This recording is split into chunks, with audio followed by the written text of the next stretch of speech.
if you're watching this, thank you for being here. Today I'm going to talk through my Philodendron Burle Marx, and this is a really cool plant. I think it's the easiest plant one could ever own.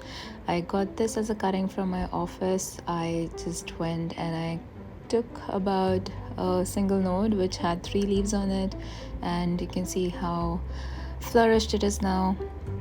I think it's also because of the fact that I'm using grow lights that it's doing really well. It has really speeded up the growth.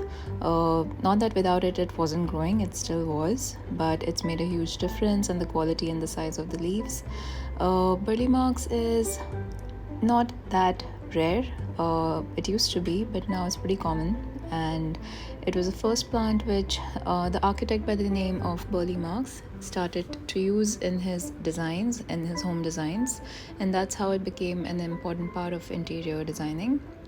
The good part about this plant is that it gives you a very jungle-like look, and because of the fact that the leaves they start layering up over each other, it starts looking really nice. It visually gives a lot of effect. It doesn't overwhelm the space, but it kind of gives a very full look to wherever you may place it.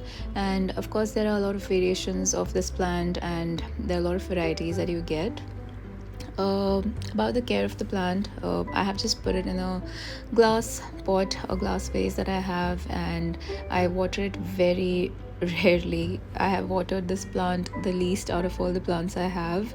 I barely put a few drops because of course there's no hole in this vase, so I have to be very careful about how much water I'm putting. So I barely water it with literally maybe like a few tablespoons of water in a couple of days, and you can see how root bound it has become.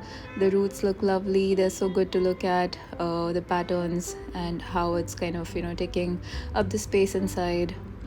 Some of the roots are green and white, which shows they're healthy. And so yeah, it's a very easy to grow plant, and the soil I've used is a basic Indian potting soil, the one I had at my place. And yeah, that's about it. Thank you.